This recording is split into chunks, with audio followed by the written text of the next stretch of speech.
Alrighty, so it's time to review the final game of the best of three series in terms of the first round of the playoffs. And like I said before, I know there's been a lot of criticism in terms of the best of three series being way too long and pretty much take half of the playoffs that we're gonna get this season under this playoff format.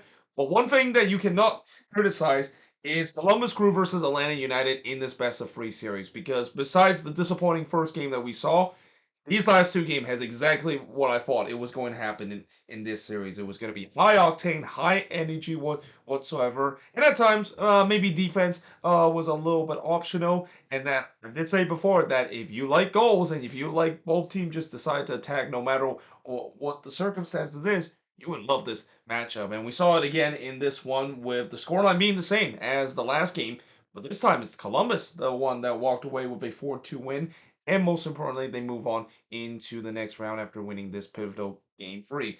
And the goal scoring golazo all started in the 8th minute as Darlington Nagbe would score against his former team to make it 1-0 in favor of Columbus. It came off just a terrible turnover from Atlanta. I mean, I think it's only fitting that for Atlanta United this season and the way that they lost this game, mainly due to turnover problem because that has been one of the biggest problem this season for this Atlanta United team. That defense committing way too many bad turnover that gives up easy goal. And here we go again.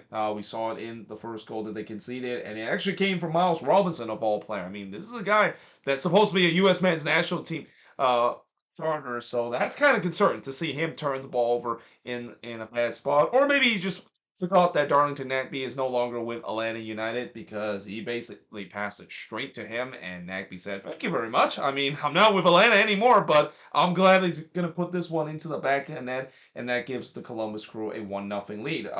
In the 12th minute, the first shot for Atlanta did see Yakimakis puts it wide off the volley. That also came off a bad turnover from Columbus. Again, turnover problems would be a big problem for both of these teams, especially on the Atlanta end. And I thought this could also dictate who wins this game. I feel like this was just going to be one of those games with the way that both of these teams likes to high press and likes to win the ball high up the pitch. Whoever commits the least amount of turnover will most likely going to win this one. And in the 17th minute, Columbus would double their lead. It's Malte Amundsen scoring from Aiden Morris to make it 2-0 in favor of the Columbus Crew. And while that was a great strike there from Malte Amundsen, I mean, I didn't think he had that in his arsenal.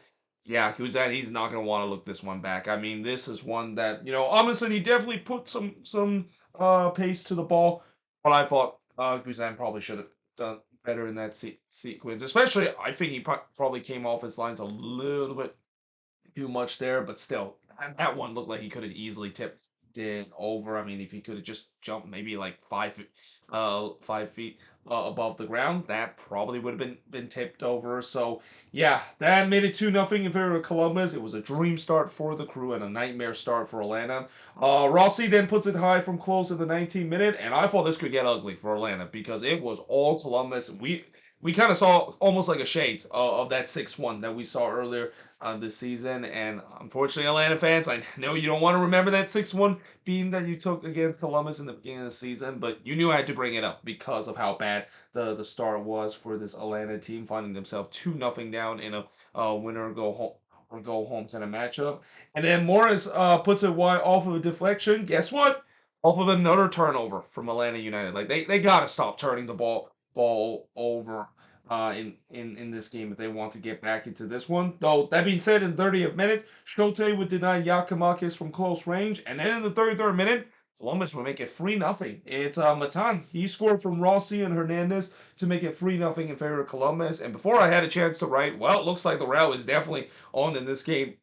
Now, Atlanta clearly didn't show up. Well, they do get one back in the 35th minute as Yakimakis would score from Lennon and Amana to make it 3-1 in this one. And all of a sudden, you start thinking, well, with a game like this where it's kind of free scoring and defense at times were optional, Atlanta might be back into this one. In fact, they kind of had some momentum near the end of the half. Lobjanitse puts it wide off the volley, and then Yakimakis was in on goal there and he missed that one high. That is one that Giorgio Yakimakis would absolutely love to have back. I mean, with the way that he's been a lethal goal scorer for Atlanta this season, that's one that you usually put into the back of net. And that one, I don't know how the outcome of this game would have been, But if Yakamaka scored that second goal, this game could have been a lot different heading into the second half. I mean, I'm pretty sure Columbus would be very nervous now that, they were sitting comfortable with a 3-0 lead at one point.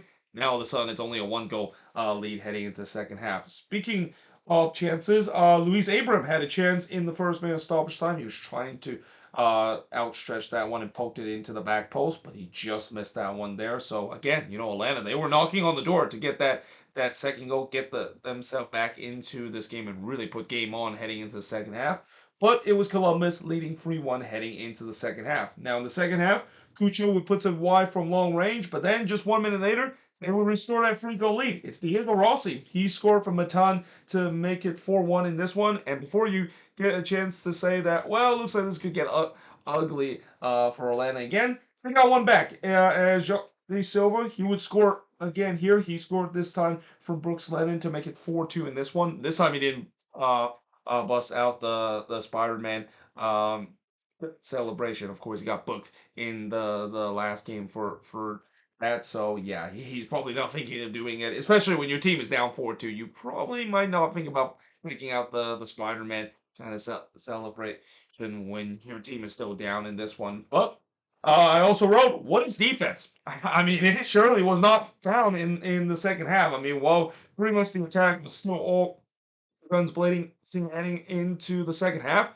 Feels like defense was still in the locker room because there was nowhere to be found whatsoever from both of these teams. And I just was thinking to myself, is this gonna be like just gonna be like not to be like 6-4 or 6-5, and we're gonna see the most goal ever in a playoff game? I believe, from what I remember in terms of the most goal in a playoff game, I remember we had an El Trafico that ended 5-3 before, and that we have seen some high scoring affair. For those that you wondering, well, is this kind of the high scoring game we have seen in MLS playoff history? Well, obviously no, because we just saw a 4-2 game in the last one too. But it was looking like this was going to end like 5-3 or even 6-4, something like that. It was going to the scoreline was going to be absolutely crazy because of how the second half started and how it feels like defense is just not going to be a thing in this game.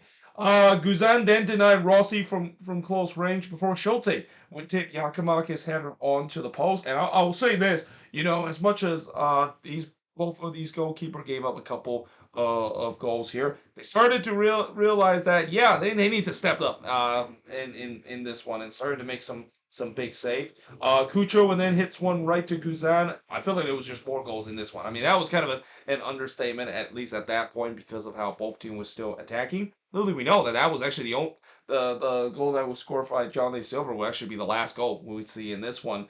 So in the 71st minute, Guzan would deny Cucho, but it actually fall right to Matan, and he couldn't quite hit that one in before Guzan also denied Cucho from close range. Again, Cucho Hernandez had some chances in this season, and although I know he is definitely scoring the goals for this Columbus team, I think if there's one criticism I would say about Cucho Hernandez, he's not lethal in terms of his finishing. There's been times where he has been getting a lot of chances and he aren't able to be that shown that clinical finish to score those goals. That almost reminds me a little bit of Jarzy Zardes when he is given the opportunity, and that I know true fans will be very very angry at me by saying Cucho Hernandez is the same stature of Jarzy Zardes.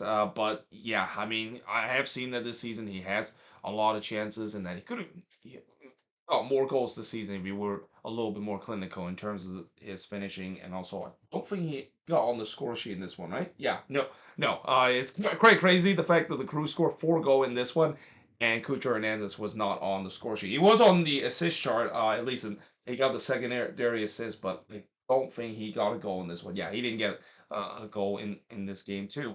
But what we did see is that Columbus was definitely pressing for that fifth goal. Rossi would then pose it wide from close range. The Crown want Muyumba to be sent off again. So remember back in the first game, Muyumba, he came very close of potentially getting sent off. In fact, I feel like it was deja vu all over again because I think Steve Cangelosi mentioned the fact that the referee told Muyumba that was basically his last challenge. If that was his last challenge before he was going to get a second yellow card, and also just like the first game, for round one, Muyumba sent off because he's already on yellow card. He already committed multiple fouls, and what's kind of interesting is that he also committed another foul after the referee says that he's not able to commit any more fouls anymore. So I think the referee forgot that Muyumba um, have already committed way too many foul, and that again, that was the whole reason why Muyumba got subbed off in the first game because he was like one foul or two foul away from getting a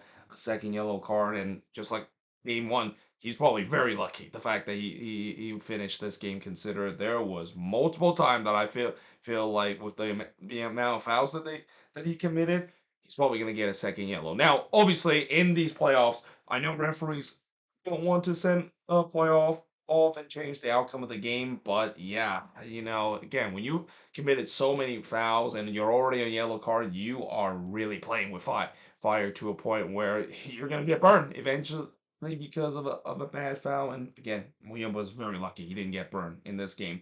And then we had some frustration in the 86th minute because again, in a high stake game like that, you knew there was going to be some coming together. And this happened when Tiara was trying to get Rossi off the ground. Obviously, Rossi was injured, but he was trying to stay on the ground, trying to delay and kind of almost do a little bit how trying to practice the dark arts in terms of trying to see out this win. I mean, despite the fact that the crew had a 2-goal lead, with how this game has went, you just never feel like the 2-goal lead is worthy of a game that doesn't have some crazy action that is going on. So yeah, with the fact that Rossi didn't get up, Tiari was trying to help him off, and yeah, Rossi still didn't get up. So that definitely sparked a little unpleasantness for both of these teams. But nevertheless, in the 89th minute, Cucho came the closest here to score here as he struck the post on a free kick, and he really hit that one well with a lot of pace.